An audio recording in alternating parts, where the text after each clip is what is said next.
Compañeras, buenas tardes, bienvenidos a todos. Es una alegría enorme para el Comité 19 de junio poder organizar esta primera actividad de cara a la campaña por la anulación de los 135 artículos de la LUC. Va a ser la primera de una serie de actividades que estamos organizando sobre los distintos temas. Y bueno, le agradecemos mucho a todos y en especial a Mira, Rodrigo y Edith que nos están acompañando hoy. Sabemos que tienen una agenda muy apretada. Y bueno, voy a decir unas breves palabras que escribí antes de arrancar para introducir la actividad. En abril del año pasado el gobierno presentó ante el Parlamento un proyecto de ley compuesto por 501 artículos bajo el rótulo de urgente consideración, pretendiendo transformar varios aspectos sustanciales de la vida del país de un plumazo. Esto obligó al Parlamento a estudiar su extenso y complejo contenido en un plazo de tiempo muy breve, restringiéndose la posibilidad de debate y de intercambio de ideas con especialistas y organizaciones involucradas en cada uno de los temas abordados por la LUC. El nuevo gobierno debutó con un modo de hacer política reñido con el Uruguay que se había destacado en los últimos años por ser líder latinoamericano en los índices de calidad democrática. Pero el pueblo uruguayo sabe muy bien cómo defender sus derechos y vaya si hemos dado muestras de esto a lo largo de nuestra historia. Solo para poner algunos ejemplos, lo demostramos en 1980 cuando le dijimos no a la dictadura militar, y en 1993 cuando le dijimos sí a la defensa de las empresas públicas, empresas que al día de hoy son ejemplo en Latinoamérica por garantizar un acceso democrático y de calidad a toda la población. En 2004 le dijimos también sí a darle rango constitucional al mantenimiento de los servicios de agua potable en manos del Estado, y en 2014 no a la baja de edad de imputabilidad. Todo esto fue posible gracias a la lucha de nuestro pueblo, expresado en sus organizaciones sociales y votantes de todos los partidos políticos, frente amplistas, blancos y colorados. Pese a todas las adversidades ya conocidas, salimos a defender una vez más nuestros derechos. A través de la Comisión Nacional Pro Referéndum se acordó ir por la anulación de los 135 artículos más regresivos de la LUC. Y queremos dejar esto en claro. Esta no es una campaña ni contra el gobierno ni contra la totalidad de los artículos que componen la LUC. Esta campaña tiene como objetivo la anulación de 135 artículos, los peores de esta norma, que generan un claro retroceso en materia educativa, de vivienda, empresas públicas, transparencia financiera, derecho de las y los trabajadores y de nuestra propia democracia. Las 800.000 firmas recolectadas, algo inédito en la historia de nuestro país, nos permiten encontrarnos hoy en esta plaza para intercambiar sobre el contenido de la ley. En esta oportunidad sobre los artículos que afectan específicamente a la educación de nuestro país. Porque de eso se trata la democracia que hemos construido entre todos y todas, y por eso, entre otras cosas, decimos que la LUC, desde su concepción misma, no es el Uruguay que queremos, y en el referéndum daremos una fuerte señal votando sí para anular los 135 artículos de la LUC. Le paso la palabra a Antonella, compañera militante del Comité 19 de junio, y muchas gracias de nuevo por haber venido. Bueno, ¿me están escuchando ahí? Sí, bien. Bueno, buenas tardes a todas y a todos, bienvenidos. Muchas gracias particularmente a Rodrigo, a Mira y a Edith. En primer lugar vamos a darle la palabra a Mira Faúndez, estudiante de veterinaria y militante y vocera de la Federación de Estudiantes Universitarios del Uruguay, FEU. Adelante, Amira.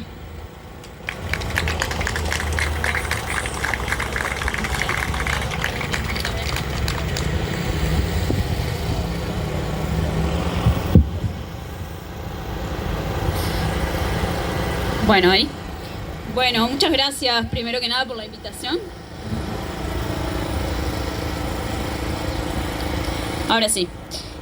Bueno, primero que nada, muchas gracias por invitar a la FEU a esta jornada.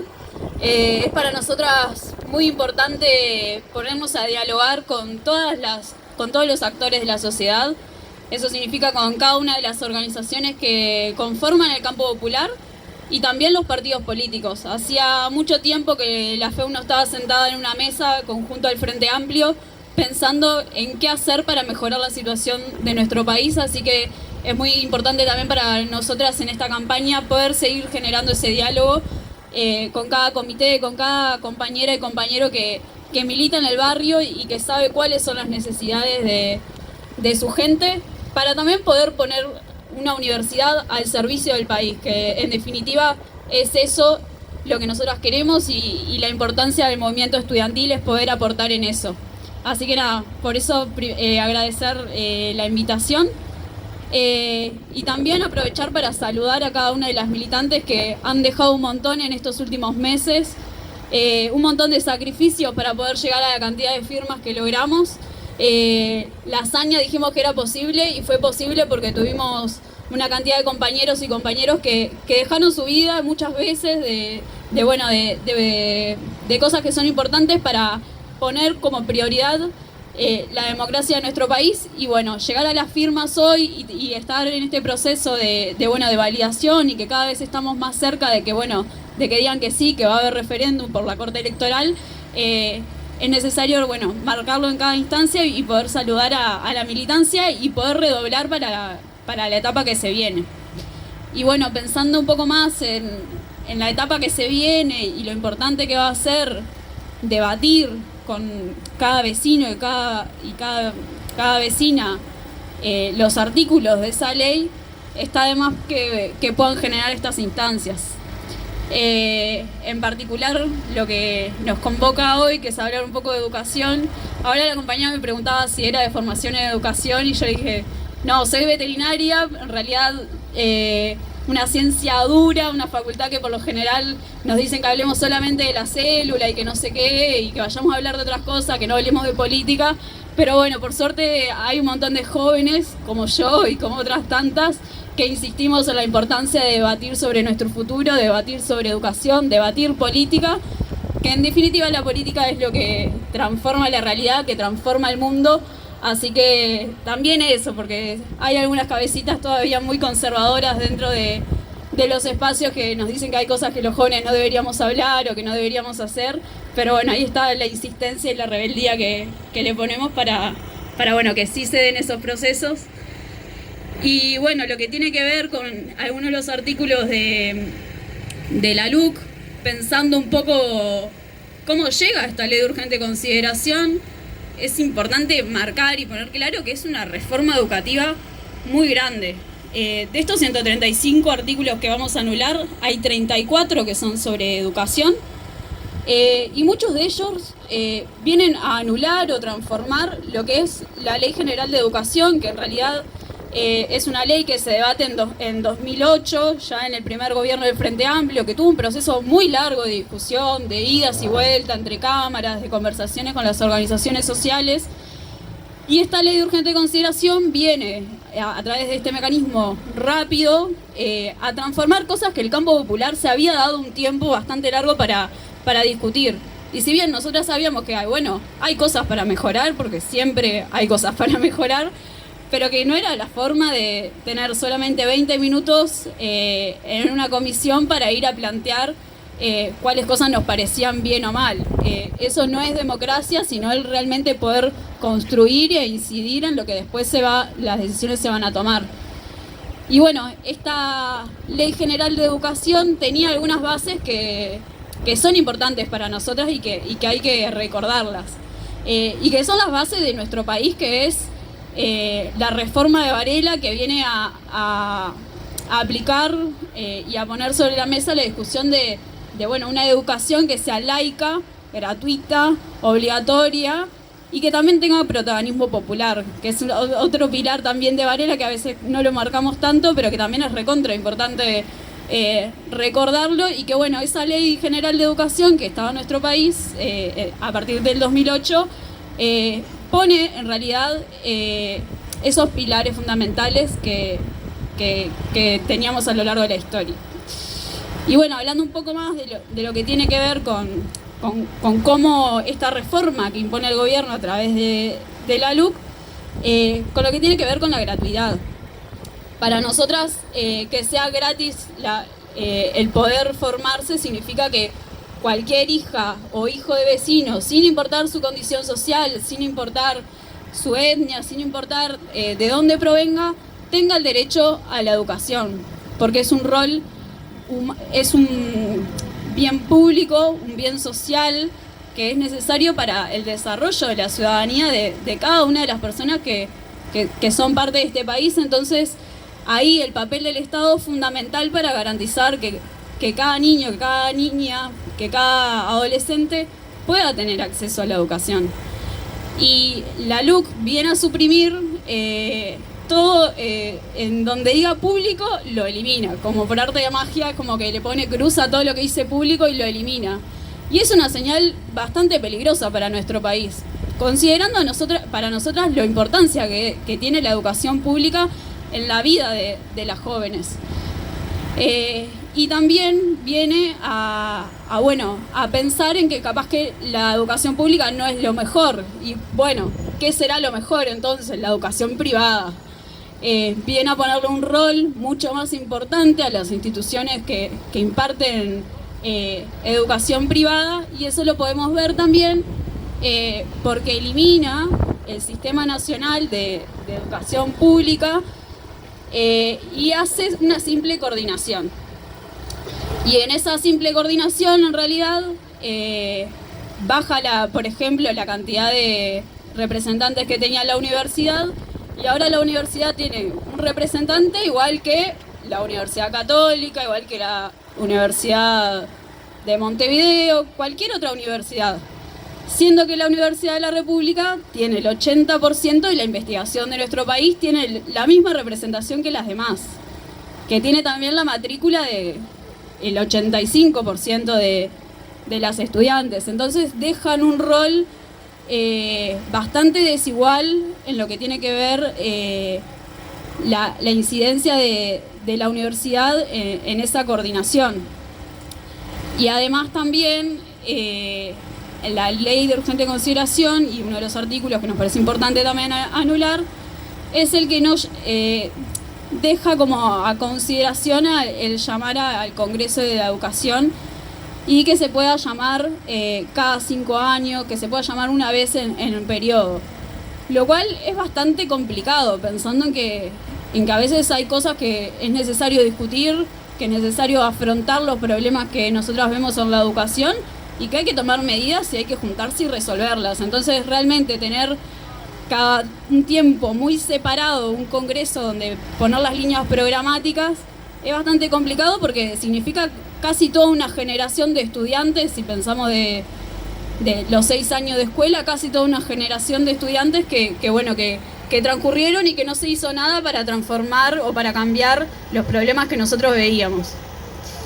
Y después, bueno, hablando también un poco de lo que tiene que ver la laicidad para nosotras, que tiene que ver no solamente con, el impartir o imponer algún tipo de religión en las instituciones, sino que también que significa que la educación no dependa del gobierno de turno que esté en cada momento, sino poder tener líneas más a largo plazo, de que se pueda pensar al futuro, y que no dependa siempre de cada 5 años saber quién asuma. Y en ese sentido nos parece bastante también complicado que instituciones de la educación privada, como decía antes, que son también la casa de estudio de muchas iglesias, tengan ahora la incidencia que van a tener en la educación pública. Y eso es bastante preocupante, porque van a ser personas que van a estar opinando y generando propuestas, y que pueden cambiar, y que puede llegar a tener lógicas que nosotros no hemos estado de acuerdo. Por ejemplo, hay algunas cosas que tienen que ver con la enseñanza y la educación sexual, y un montón de cosas que para nosotros han sido logros en las escuelas, y que sabemos que hay instituciones muy vinculadas a algunas iglesias que no. Entonces esas cosas hay que seguir estando al tanto, sobre todo, bueno, ahora hay un montón de debates sobre la mesa sobre la ley involuntaria del embarazo y un montón de cosas que bueno, estas instituciones que también son parte de la educación están en contra. Entonces, bueno, creo que hay que nosotras también luchar para defender algunos de los logros que hemos ganado en estos años. Entonces, también es muy importante como cada mujer y cada también compañero puede salir a combatir estas expresiones que son expresiones también de odio, porque realmente quienes son más afectados siempre terminan siendo los más pobres. Entonces es importante también pensar en eso. Y bueno, nada, después como para ir medio que cerrando, dijo un montón de información. Dale, sí.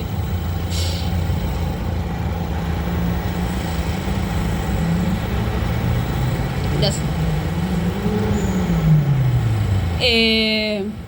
Bueno, me pongo nerviosa aunque sean ya haya tenido que hablar de esto en otras oportunidades, pero siguiendo con lo que iba a decir, no, otra de las cosas que nos parece importante también decir en esto que decía al principio de la participación de las personas en la educación y lo que traía Varela del protagonismo popular, significa que las familias y que sus docentes, que sus maestros estén comprometidas con la educación de los gurises. Y es algo fundamental realmente para que los niños transiten la educación, para que egresen y para que se desarrollen como personas. Y ese involucramiento, en realidad, que nosotros saludamos y nos parece positivo, parece ser que ahora es algo malo, que los docentes se organicen, que formen sindicatos, que quieran opinar y transformar las cosas que ven que están mal en el sistema, parece que no está tan bueno. Y la ley de urgente consideración viene a sacar eso, viene a recortar la participación docente en un montón de espacios, lo cual obviamente, y ya después quien seguramente Edith va a hablar mucho más tendida de eso, nos parece algo sumamente grave. Nosotras, por suerte, la universidad ha tenido un proceso muy largo de lucha para conquistar un cogobierno real donde los estudiantes, los docentes, los egresados tengan voz y voto en cada una de las decisiones que toma la universidad. Pero bueno, en otros sistemas de la educación no pasa lo mismo. Y nuestra lucha, obviamente, que va a ser para conquistar eso, y hoy además es un día bastante importante porque la ANEP está de votación, nuestras compañeras del IPA, de Magisterio y las instituciones de formación y educación también están en elección, y bueno, están luchando para poder tener una mínima representación estudiantil en un espacio que realmente mucha orilla no les dan, pero es necesario igualmente estar en cada uno de esos espacios para poder decir que nos interesa participar, que queremos una autonomía y un cogobierno real en formación y educación, que sea de carácter universitario. Y en esto, que di mucha vuelta, es para también traer una cosa que nos preocupa sobre la LUC, que es que crea becas para formación y educación universitaria. ¿Y cuál es el problema de esto? Nos parece genial poder crear becas y que más estudiantes tengan la oportunidad de estudiar sin importar su condición social.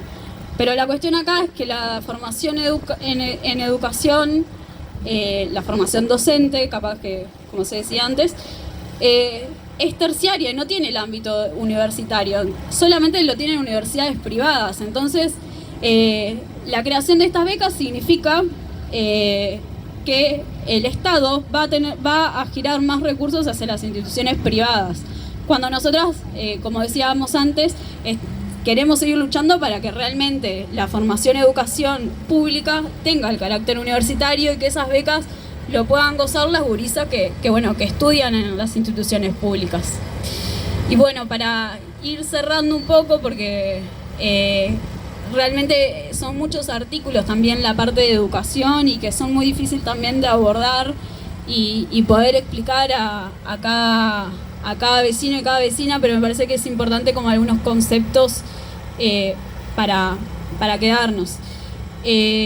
Nosotras ahora estamos como en un proceso de conformar las comisiones locales, de conformar mesas por el sí en cada lugar, no solo de Montevideo, sino de todo el país. Ya tenemos las experiencias de las departamentales y bueno, en Montevideo también a partir de los municipios se vienen conformando las mesas de trabajo. Así que va a ser también importante para nosotras volver a encontrarnos en esos espacios donde las organizaciones estudiantiles, las sindicales, las ollas populares del barrio, todos los actores que sean parte del territorio se puedan encontrar ahí. Así que ese es el camino que tenemos hacia adelante, el poder realmente tejer más y mejor campo popular, del poder encontrarnos y tener espacios para dialogar y ver para dónde salir y a quién hablarle y a quién ir a decirle que vote sí, pero que vote no solamente con los ojos cerrados, sino que vote porque realmente es importante construir más democracia. Así que quería como dejar ese mensaje final de la importancia del proceso que se nos viene adelante, porque ojalá que ganemos el referéndum. Confío en que lo vamos a hacer porque tenemos la tremenda fuerza, pero es importante que después del referéndum quede algo, que quede gente organizada, que quede gente haciendo más cosas, porque el gobierno no se va a terminar después del referéndum. Ya anunciaron ahora que hasta marzo no iban a ajustar más el precio del combustible. Quiero saber qué van a hacer después de marzo contra el pueblo si ganamos el referéndum. Así que vamos arriba, compañeros y compañeras, a no aflojar ni a dejarles un centímetro, porque obviamente que vamos a dar batalla en cualquier espacio, desde el movimiento estudiantil, desde la fuerza política. Así que muchas gracias por la invitación.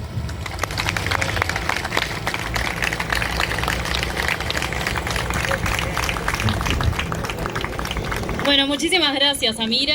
Después de compartir las palabras de los tres y las tres oradores que tenemos en la tarde de hoy, vamos a abrir un espacio, digo, para que se puedan quedar pensando, como si tienen alguna pregunta, alguna consulta para hacer, que la puedan ir teniendo ahí. Vamos ahora a darle la palabra a Edith Silveira. Capaz que les voy comentando, Edith, aparte de ser militante de la zona, de este territorio, es expresidenta de ATD en 2 periodos de la Asamblea Técnico Docente, exdirectora del Liceo IAO y del Damaso, ¿verdad? Bueno, bienvenida, Edith, muchas gracias por estar acá.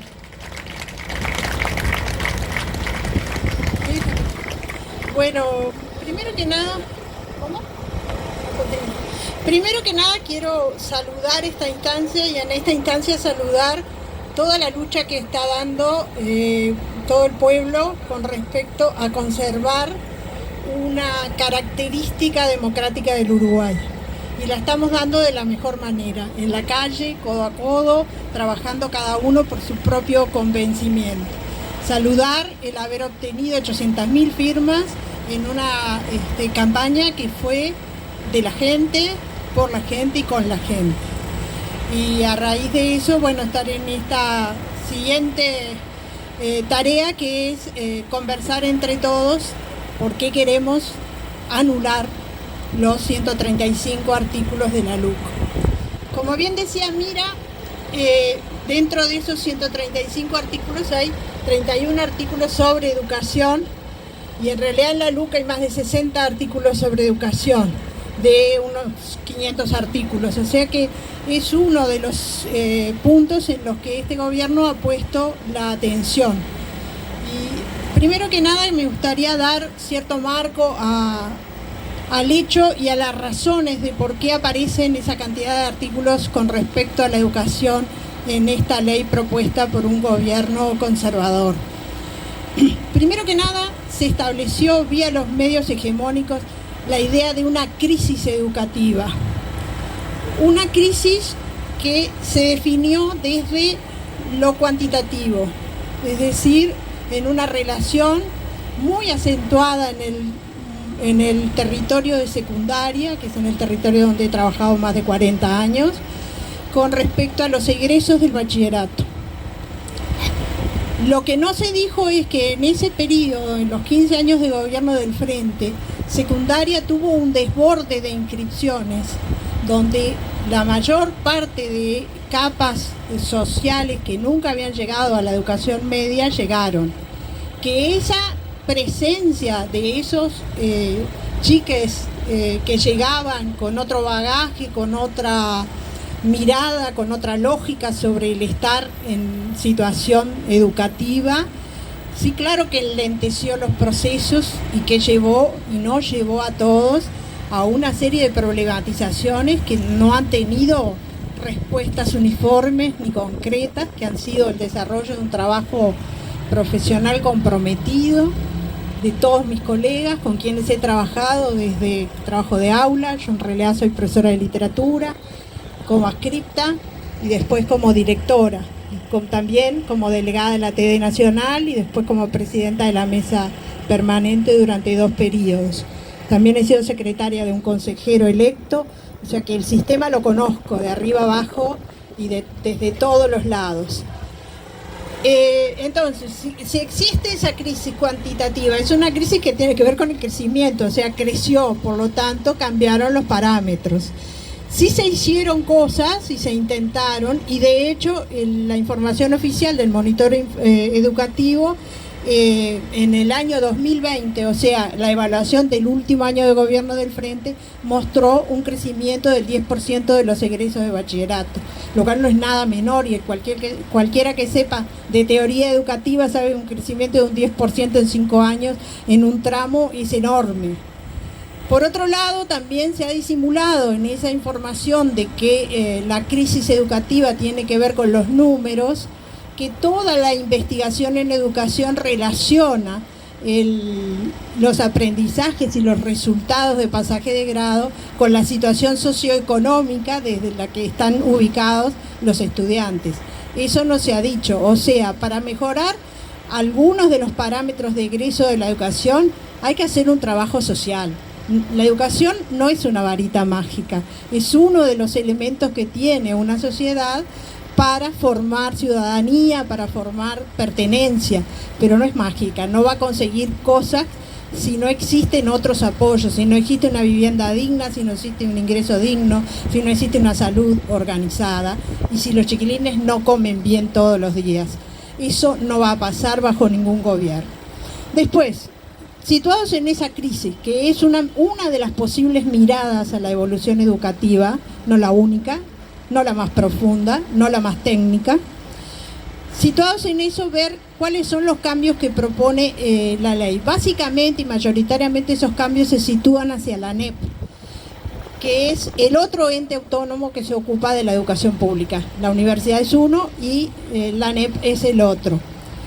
Bueno, como señaló Amira, primera idea, quitar la referencia al sistema público de educación para una coordinación en educación que tenga el mismo peso la educación pública que la educación privada. Segundo, cambiar absolutamente el gobierno de la educación, porque se entiende que una buena gestión es una gestión autoritaria. Por el mero hecho de que una gestión autoritaria es más rápida en tomar decisiones. Pero es un argumento muy peligroso, porque si partimos de que los organismos del Estado deberían tener esa característica de gestión eficiente, rápida y determinada, también vamos a llegar a cuestionarnos si los organismos políticos van a tener que ser eso, si en realidad un parlamento no enlentece los procesos. Es un argumento falso y es un argumento muy peligroso. Que la educación se detenía porque los elementos de su gobierno eran colectivos, sí, pero la educación es un hecho social y es un hecho político, ya lo dijo Paulo Freire, en el más alto sentido de la política, no hablando de política partidaria, hablando de las decisiones que acuerda una sociedad. En ese sentido, entonces, el cambio de lo que le gusta decir ahora al Estado y al gobierno, la gobernanza, a mí no me gusta, prefiero decir gobierno de la educación, y situarlo en meras autoridades, ha llevado a algunos hechos que ya se produjeron en este momento. Primero, el ingreso de los niños de primera infancia, se subió la obligatoriedad porque se entiende que las razones económicas deben primar. Segundo, en secundaria se quitó la obligatoriedad del bachillerato los últimos 3 años. De alguna manera, una ley o una reglamentación establece cosas y tiene consecuencias. Por ejemplo, que el bachillerato no sea obligatorio. Después voy a hablar un poco también del carácter de obligatoriedad como lo ve este gobierno.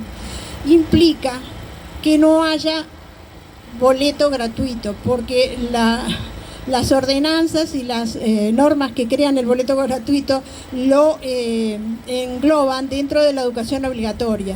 Por lo tanto, ahora las familias que decidan que sus hijos continúen estudiando tendrán muy probablemente que atender el costo del transporte, además de otros costos.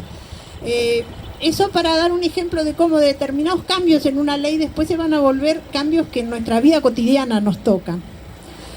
Otro de los problemas que me parece que es importante señalar es la posibilidad que existe ahora de los cambios en las orientaciones de los bachilleratos. Se habló por los diarios, en realidad los docentes últimamente nos enteramos de todo por El País, que es como el diario oficial, ¿no? Hay que leer El País y después te llega la resolución de lo que hay que hacer, pero está primero en el diario. De que existe la posibilidad de un bachillerato general y 2 simples orientaciones que se tomarían en 6º año, que atienden a la orientación lógico-matemática y a la orientación biológica, y ninguna otra diferenciación. El argumento que ha dado el presidente del CODICEN, que nos lo habían dado ya nosotros cuando nos reuníamos en la intermesa de ATD, es que el 60% de las carreras universitarias no exigen un bachillerato específico. Lo que no se dice además es que sí es verdad eso, pero que el 40% de lo que lo exigen tienen el 80% de las inscripciones universitarias. Entonces estamos hablando de números, hay que tener cuidado porque los números nos pueden llevar a ciertas confusiones. Otro problema, y ahí se nos plantea la dicotomía, aunque yo prefiero no pensar en dicotomía, prefiero pensar en dialécticas, del bachillerato. El bachillerato general va a ser un bachillerato, obviamente, con algunos contenidos que no específicos. Ahora los bachilleratos tienen contenidos absolutamente específicos. ¿Qué puede ocurrir a partir de ahí? Nosotros vamos a tener egresados de la educación pública con un bachillerato general de menor contenido específico, y en el Uruguay existe además una serie de colegios muy caros, realmente muy caros, encima de los 30.000 pesos por mes, que otorgan el bachillerato internacional, que sí es un bachillerato específico, que sí es un bachillerato profundo, que tiene muchas más horas de trabajo, que en general tiene más 3 idiomas, o sea, la lengua madre y 2 más. Entonces vamos a tener gente que puede y que asiste a un bachillerato general, y vamos a tener gente que paga y asiste a un bachillerato mucho más específico. Con lo cual hay un hecho fundamental, que es al que quisiera llegar, y es que cómo una sociedad concibe la educación. En la ley de 18.437, que fue una ley realmente fuertemente debatida y con problemas hasta en la votación en el Parlamento, yo supongo que los mayores se acordarán de eso, una de las bases en las que sí todos estábamos de acuerdo fue en que la educación es un derecho humano. Esta LUC entiende la educación como un servicio. Cuando entendemos la educación como un servicio, entendemos que la educación es comerciable, que tiene precio y que tiene clientes. Que eso queda clarísimo en esta división en las posibilidades de bachillerato.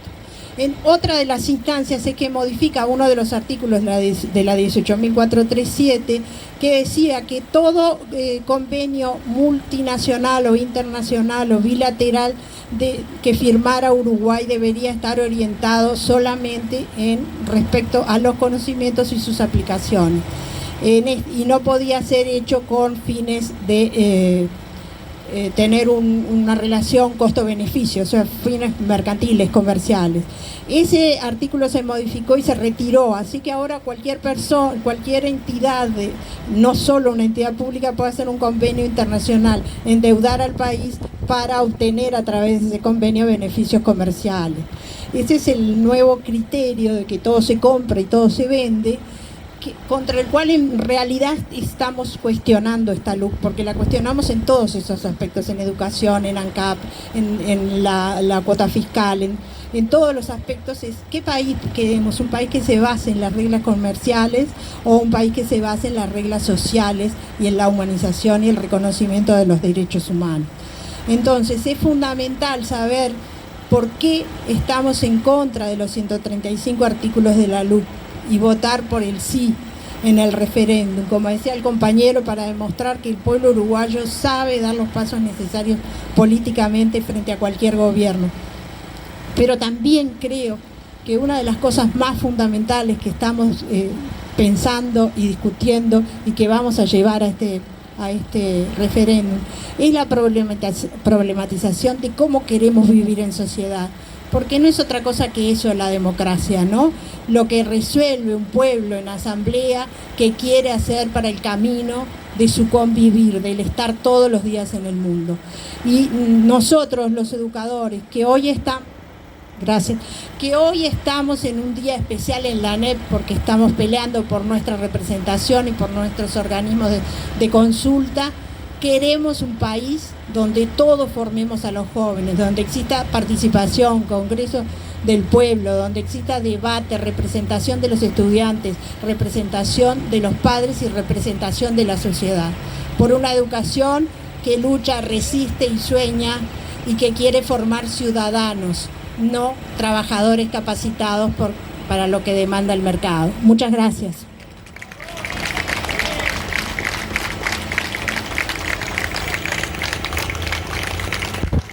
ISI 2010, impulsor de la segunda reforma universitaria. Rodrigo es matemático y es un gran cientista social. Así que bueno, bienvenido Rodrigo, un placer tenerte aquí. Te damos la palabra.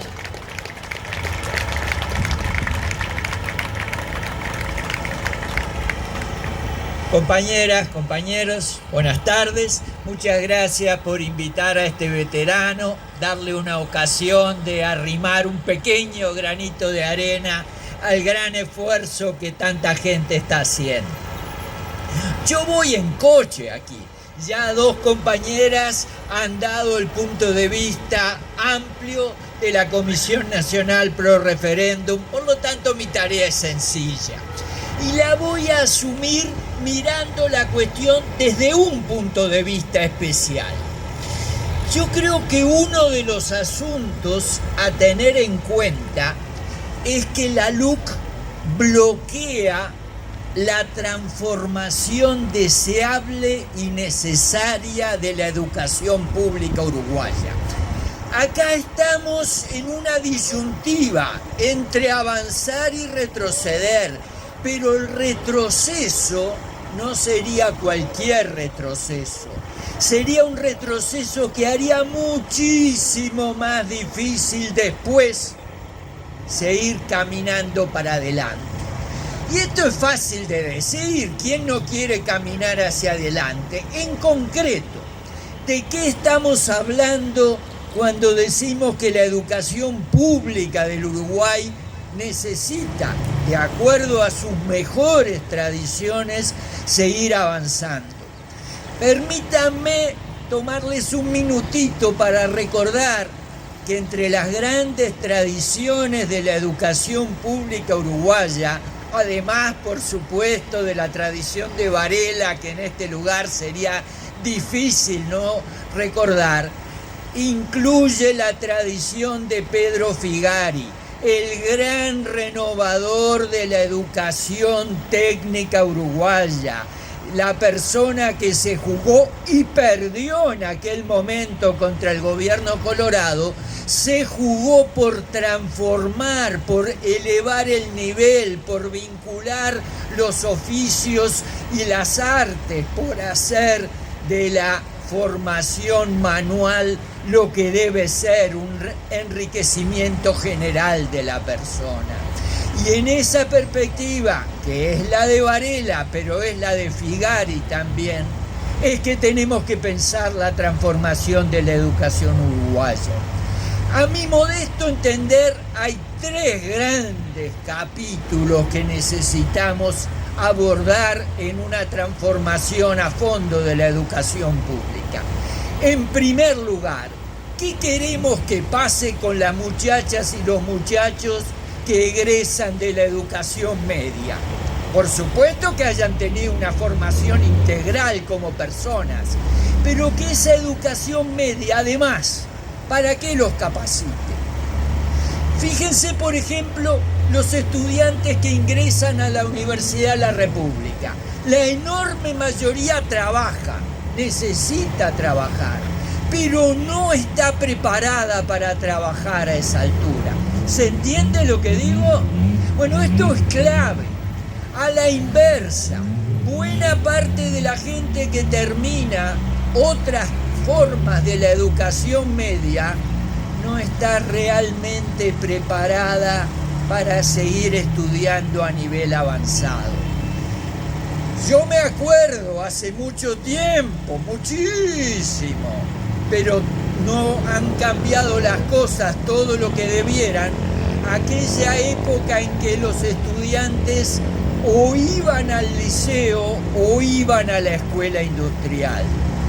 Pues bien, tenemos que pasar rápidamente a otra etapa. ¿Qué tiene que poder hacer una muchacha a los 18, 19, 20 años cuando termina la educación media? O un muchacho. Tiene que poder hacer 2 cosas y no una sola. Tiene que poder seguir estudiando a nivel terciario en la institución que considere más adecuada, pero tiene que incorporarse al trabajo digno y calificado, porque cada vez más en el mundo que viene, trabajar y estudiar son cosas que tienen que ir juntas. Pues bien, ¿y esto qué tiene que ver con la LUC? Tiene que ver, porque para transformar la educación de esa manera, para hacer que nuestros docentes preparen a la muchachada a la vez para seguir estudiando y para acceder a formas creativas, dignas del trabajo, tenemos que transformar la educación media. Tenemos que hacer que ambas cosas se hagan juntas. ¿Y quiénes son los protagonistas principales de eso? Por supuesto, los estudiantes. La educación nunca, los docentes nunca debemos olvidar que los principales protagonistas de la educación son quienes aprenden. Pero además, y sobre todo para transformar la educación, el papel de los docentes es absolutamente clave. ¿Cómo vamos a hacer para formar gente que a la vez pueda seguir estudiando a alto nivel y tenga capacitación en el mejor sentido de la palabra para el trabajo digno? Necesitamos cambios grandes con protagonismo docente, y una de las cosas peores de la LUC es que manda un mensaje contra el protagonismo docente. Saca la representación de los docentes de 3 consejos tan importantes, 3 consejos claves que dan cuenta de la gran mayoría de la educación, como el Consejo de Enseñanza Inicial y Primaria, el Consejo de Enseñanza Secundaria y el Consejo de Educación Técnico Profesional, la UTU. Saca a los docentes. Eso es lo contrario de lo que hay que hacer. Cuanto menos participación docente haya, más difícil, casi imposible, va a ser transformar la educación. Primera cosa, entonces, peleemos por no disminuir, por ampliar la participación docente. Segunda cosa, hace mucho que se viene pidiendo formación de nivel universitario de los docentes. Y atención, vamos a decir esto con cuidado. No estamos diciendo formación en determinada institución, en tal o cual universidad. Formación universitaria, formación que combine estudiar a alto nivel con estudiar a nivel de creación, con estudiar en un ámbito donde se hace uso socialmente valioso del conocimiento. Esa es la idea universitaria en América Latina, la combinación de enseñanza, investigación y extensión. Pues bien, ¿qué hace la LUC al respecto? Le encarga, contra la Constitución de la República, además, pero yo no soy abogado, así que no me meto en eso, contra el artículo 202 de la Constitución de la República, le encarga la formación de los docentes al Ministerio de Educación y Cultura. Y el Ministerio de Educación y Cultura se propone hacerlo mediante programas parcelados, mediante concesiones a ciertas instituciones que presenten algún proyecto. En el mejor de los casos, eso significa formar a los docentes separados entre sí, desvinculados entre sí, sin una perspectiva de largo plazo, dependiendo del ministro de turno. Los ministros cambian, la educación debe profundizarse y permanecer. Esto es probablemente uno de los grandes retrocesos que tenemos por delante. Lo que hay que hacer es justamente lo contrario. Hay que crear una gran Universidad Nacional de la Educación. Hay que crearla con lo mejor que tenemos de nuestra experiencia, pero no quedándonos en el siglo XX. Hay que ir al siglo XXI. Por ejemplo, ¿qué significa en concreto eso?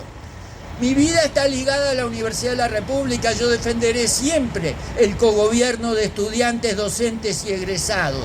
En una Universidad Nacional de la Educación, ¿tiene que haber? Sí. ¿Alcanza? No. No.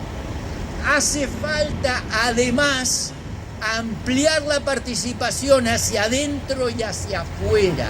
Hace falta que los trabajadores, los funcionarios de la institución educativa participen. Y esto no tiene nada de raro, aunque mucha gente le sorprenda. La Constitución de la República, en su artículo 203, le encomienda al gobierno de la Universidad de la República a docentes, egresados y estudiantes. Eso está muy bien, porque se aprobó a comienzos de los años 50, como mi compañero José Díaz acá presente podría recordarles, como una manera de defender la autonomía y profundizar el cogobierno. Pero no habría que quedarse allí. ¿Por qué los funcionarios no pueden participar? Lo hacen en las universidades de Costa Rica, de España y de muchos otros lados. Hay que extender la participación hacia adentro y hacia afuera. Hay que buscar formas de que la sociedad civil, los actores colectivos, barriales, territoriales, productivos, sindicales, participen en la gran Universidad Nacional de la Educación que la LUC nos bloquea y que nosotros necesitamos. La experiencia lo muestra.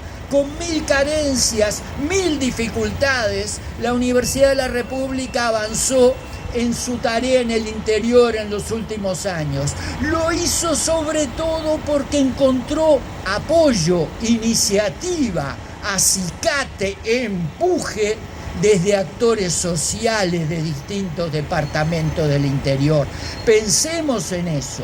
Tenemos que crear una gran Universidad Nacional de la Educación que aproveche toda la experiencia y todos los recursos disponibles de la ANEP, de la Universidad de la República, de todas partes. Lo que no tenemos que hacer es fragmentar la formación de los docentes y ponerla al arbitrio del Ministerio de Educación y Cultura. Nos condena a un largo periodo de formación insuficiente e inadecuada de nuestros docentes. Y tercera cosa, ya que se mencionó la Ley de Educación, hay un objetivo concreto del Sistema Nacional de Educación Pública planteado en la ley aprobada en 2008. Y ese objetivo dice generalizar la educación terciaria para todas las muchachas y todos los muchachos y todas las personas de cualquier edad que quieran seguir estudiando, de tal manera que la educación avanzada, universitaria, terciaria, en sus diversas modalidades, sea un derecho real, una posibilidad real para toda la gente. Educación permanente, a lo largo de la vida entera, conectada con el trabajo creativo. Es algo más claramente progresista que eso. ¿Qué queremos? ¿Qué quiere el movimiento popular? ¿Qué quiere el movimiento sindical? ¿Hacer divisorias entre los profesionales y los trabajadores? ¿O al contrario, superar las divisorias sociales y educativas? ¿Y cómo hacemos algo tan difícil? Que dicho con cierta calma sería una verdadera revolución. Imagínense el país dentro de 10, 15, 20 años, cuando todo el mundo que quiera pueda seguir estudiando toda la vida a nivel terciario, en combinación con el trabajo, con la participación ciudadana, con el acceso a la cultura, con la defensa del medio ambiente. Esa es una transformación enorme. ¿Y quién la va a hacer? La tiene que hacer el país en conjunto, pero tiene que tener una columna vertebral. Y esa columna vertebral es el Sistema Nacional de Educación Pública. Y eso es lo que, como bien se dijo acá, desaparece del marco normativo. Los avances de los últimos tiempos, que no han sido pocos en educación terciaria, se hicieron sumando esfuerzos en el marco del Sistema Nacional de Educación Pública. ¿Por qué lo sacan? ¿Por qué lo sacan? ¿Por qué lo sacan? Porque probablemente hay pocas cosas más democratizadoras que trabajar desde la educación pública para que todas y todos puedan seguir aprendiendo siempre. Compañeras, compañeros, imagínense un Uruguay dentro de no mucho, en donde todas las trabajadoras y todos los trabajadores, independientemente de en dónde trabajen, puedan seguir estudiando, puedan seguir aprendiendo, puedan estar seguros de que si vienen cambios laborales, ellos van a estar bien preparados para no quedar desempleados. Puedan estar seguros de que el acceso a la cultura, a las artes, a las letras, a las humanidades, no queda reservado a una pequeña minoría. Para eso necesitamos un sistema nacional de educación pública, eso que se borra de la LUC. Compañeras, compañeros, defender la educación pública, por supuesto. Defenderla para transformarla, transformarla para defenderla. Si hoy no la defendemos, mañana no la podremos transformar. Y eso es lo que pasa con muchos otros temas de la LUC a los que no me corresponde referirme, pero ustedes los conocen bien. El Uruguay, este bendito país, ha venido construyendo trabajosamente una democracia política y social.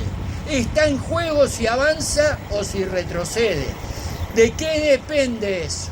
Y bueno, ustedes lo saben, hay tres cosas que están en juego acá: resistencia, amplitud, alternativa. Resistencia, 800.000 firmas, a la vista está. Amplitud, ha reaparecido, y los veteranos como José y yo seguramente estamos conmovidos por eso, ha reaparecido un gran actor social, el movimiento popular uruguayo. Eso es la amplitud. Y necesitamos alternativa también para convencer a la gente de que esto es una pelea que no es solo para no retroceder, sino para avanzar.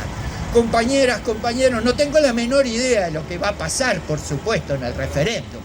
Otros quizás lo tengan, pero conjugando resistencia, amplitud y alternativa, vamos a pelearla bien, vamos a ganarla y a seguir de largo para transformar este país. Muchas gracias.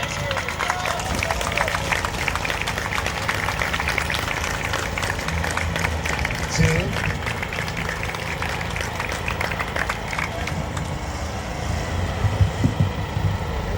Bueno, muchísimas gracias, Rodrigo. No sé para dónde se nos fue. Ahí está. Ah, estás acá. Muchísimas gracias, Rodrigo.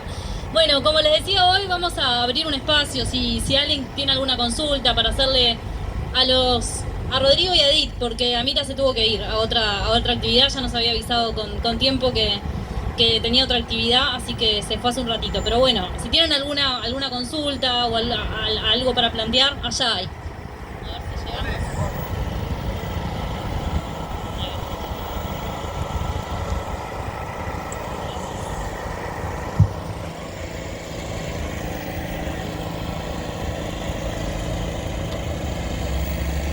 Gracias. Buenas tardes. Una pregunta para Rosena. Me preocupa el artículo que dice que ni la UTEC ni la UDELAR van a poder revalidar títulos a partir de la vigencia de la LUC, pero no lo entiendo cabalmente. Si puede explicar en ese sentido cuáles son los riesgos a partir de ese artículo.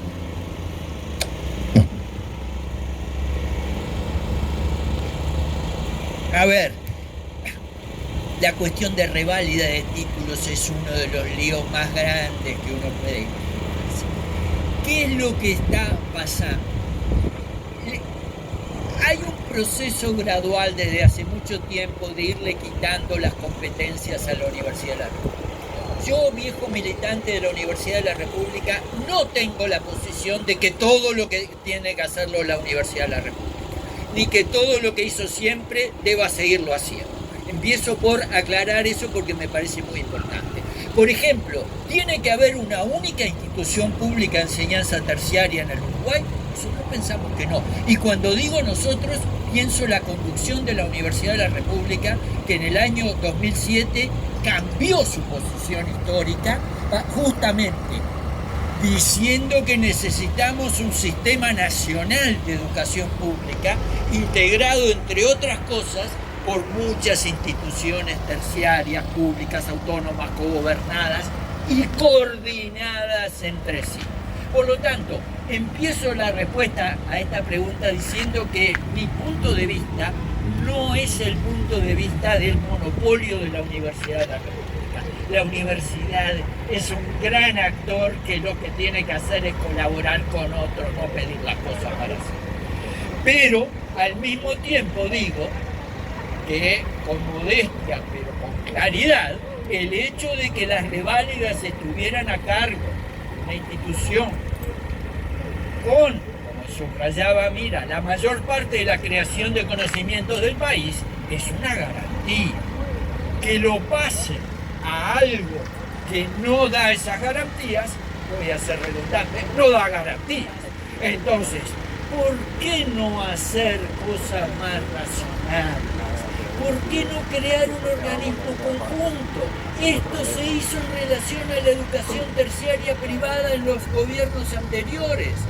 ¿Le corresponde solo a la Universidad de la República establecer las opiniones sobre la educación terciaria privada? No. ¿Tiene que estar ausente de la evaluación de la educación terciaria privada? Tampoco. Se creó un consejo que funciona en la órbita del Ministerio de Educación y Cultura, donde la Universidad de la República ha aportado mucho, donde hasta hace muy poco tiempo el delegado de la universidad era Luis Calegari, decano de la Facultad de Medicina, prorector de Educación, etc. Y trabajaba bien, sumando esfuerzos con criterio de sistema. ¿Qué hicieron? La pregunta lo cuenta. La idea de monopolizar y concentrar porque quieren mandar. Creen que en educación se puede proceder como en otras actividades, siendo eficiente, centralizando en un vértice. Eso no es así en la educación. Yo creo que no es así en la mayoría de las actividades humanas, pero particularmente no lo es en la educación. Y todos los avances relevantes en materia de educación han tendido a juntar mucha gente, a juntar muchas voluntades. ¿Eso da más trabajo? Sí, claro, pero cuando se resuelve se avanza. Cuando un ministro dice yo voy a hacer esto así, lo más probable es que genere conflictos. Y lo seguro es que cuando ese ministro cambie, cuando venga otro, va a cambiar también. Entonces, mi respuesta un poco más amplia de lo que la pregunta apuntaba es: grave error tratar de hacerlo en solitario y demostración de una vocación dirigentista que está mal en todos los casos y en la educación es un reverendo fracaso. ¿Voy más o menos claro?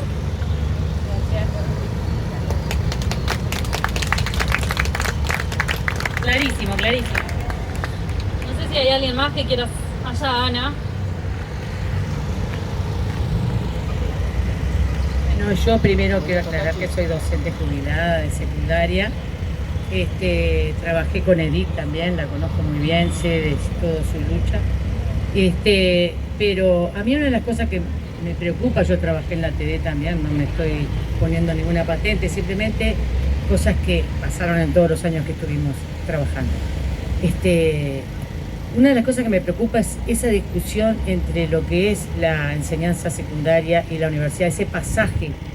Yo soy profesora de física y recuerdo cuando los alumnos pasaban a la facultad, que la facultad reclamaba que los alumnos tuvieran otra formación, todo ese tipo de cosas. Pero ahora hay una cosa mucho más puntual, y es que yo lo que veo que no se está trabajando en qué pasa después del referéndum, qué pasa después que ganemos, después que las firmas estén y después que logremos que se puedan sacar estas 135 artículos.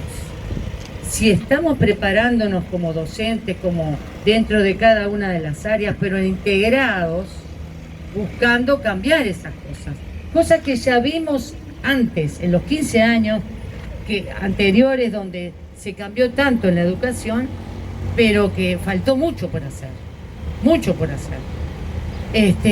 donde había muchos divorcios también, ¿está? Y si hay divorcio, el Sistema Nacional de Educación funciona todo integrado. Y si pensamos una educación distinta, porque vamos a tener una educación muy distinta a la que tuvimos hace 5 años atrás, a la que queremos, el Uruguay que queremos para el futuro. Entonces hay que discutir mucho eso. Entonces eso no se puede hacer en cada área por separado. Yo creo que ya se debe estar pensando, y no sé si se está haciendo, esa es la pregunta que quiero hacer, si está haciendo alguna discusión a nivel de todas las áreas integradas, de alguna manera, hacer un esfuerzo. Sé que los esfuerzos son muy grandes, pero eso me parece que es básico para lograr que cuando la LUC no logre, es decir, logremos vencer esos 135 artículos, tengamos una propuesta. Y la propuesta tiene que estar ya pronta. Una propuesta de nueva educación para el país en el futuro. ¿Está? Gracias, Ana. En todo caso, le paso a Edith, que está cerca, y después a Rodrigo, para que puedan responder. Bueno, muchas gracias, Ana. Sí, creo que una vida trabajando juntas. Yo que sepa, en este momento no hay ninguna institucionalidad. Hay grupos de gente que están intentando trabajar en esos ámbitos, pero nada a nivel organización. Ni de partidos, ni de encuentros. No, desconozco, no quiere decir que no haya. Yo en este momento estoy militando mucho por el tema de la LUC y por el tema de las elecciones secundarias, así que mis tiempos son medio acotados. Sí comparto que es un debe que tuvo también en los 15 años de gobierno, porque una cosa que tenemos que hacer es autocrítica, y realmente hubo cosas que se dejaron pendientes y que se pudieron haber profundizado un poco más. Eso es uno de los aprendizajes que tenemos que tener. Y una vez que recuperemos, que dialécticamente superemos este momento y, como decía Rodrigo, podamos avanzar, tenemos que avanzar en otros sentidos y darle otro peso a estos acuerdos, a estos encuentros y a estas puestas en común. Así que, Ana, sí, comparto totalmente, más allá de que hemos compartido tantos ámbitos, comparto ahora también tu posición.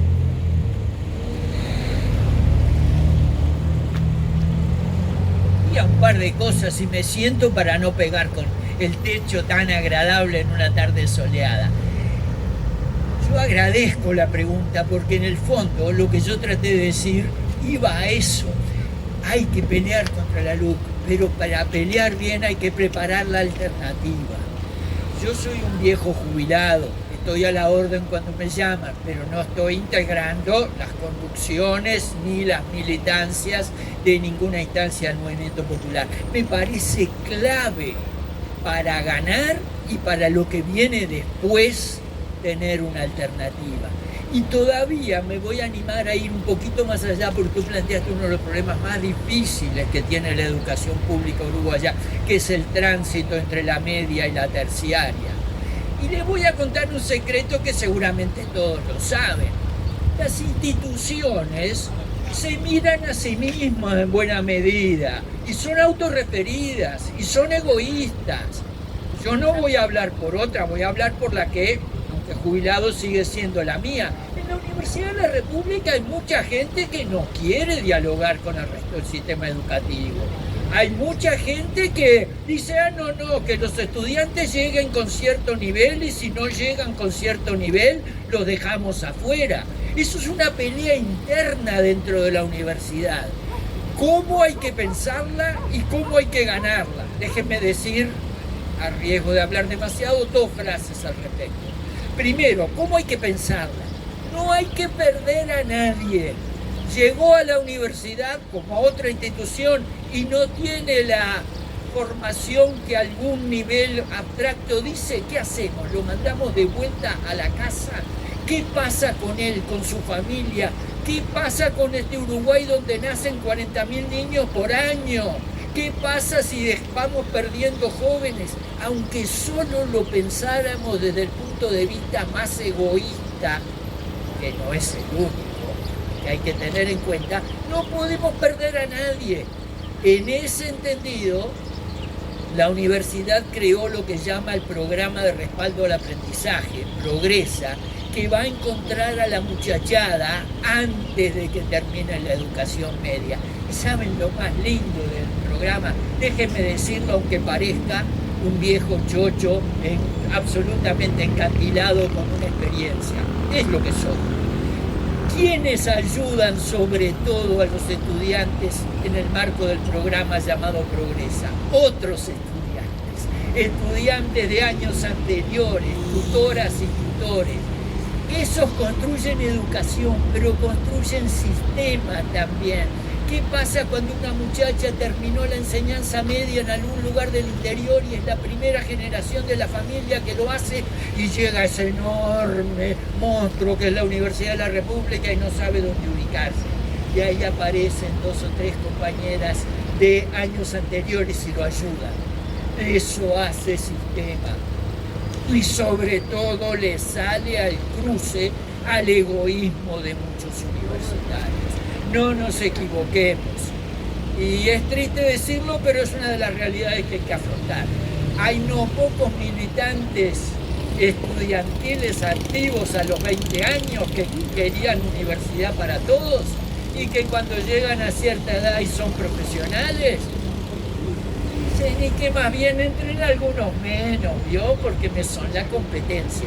Entonces, hay que pelear en todos lados y no hay que endiosar a la Universidad de la República. Es maravillosa, es autónoma, es cogobernada, etc. Pero pucha si tiene problemas. ¿Y cómo se hace para que las instituciones aprendan a trabajar juntas?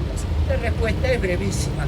¿Cómo transformás 11 jugadores de fútbol o 11 jugadoras también ahora en un cuadro? Y jugando juntos, ¿verdad? Bueno, si no tenemos Sistema Nacional de Educación Pública, va a ser cada vez más difícil coordinar y cada vez más cada institución se va a broquelar en su egoísmo, en su visión parcial del mundo. Sistema Nacional de Educación Pública para que todas y todos puedan seguir aprendiendo siempre. Eso es lo que el movimiento popular, entre otras cosas, tiene que defender. Y para eso necesitamos nuestras propuestas.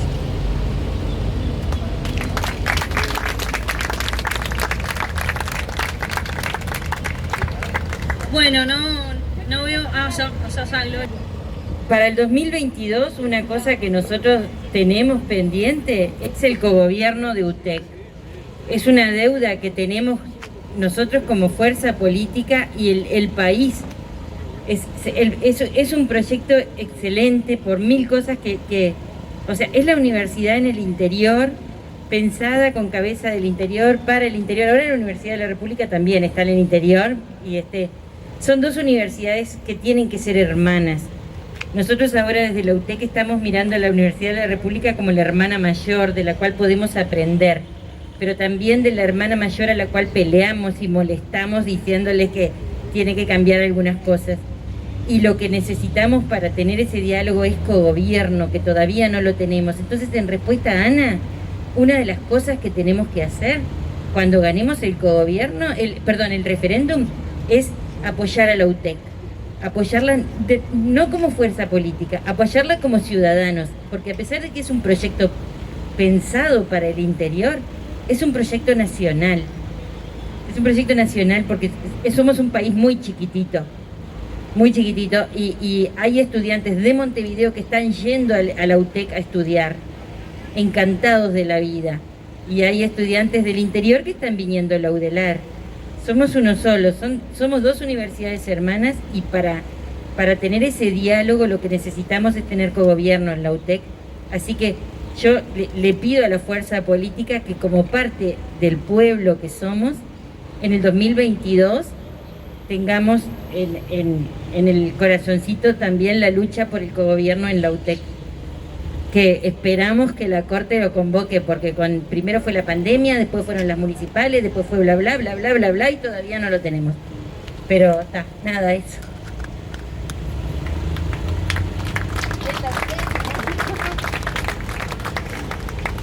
Bien, bueno, no veo más manos. Vamos, capaz que ponemos una música mientras esperamos que las chiquilinas y chiquilines de la murga, que va a estar compartiendo ahora el final de este encuentro con nosotros, Te Falta Crema, murga integrada aparte mayoritariamente por mujeres, por lo que estoy viendo, murga joven. Capaz que ponemos algo de música mientras esperamos a que se terminen de maquillar y van a estar compartiendo un ratito. Vamos a ir discutiendo, no pasa nada.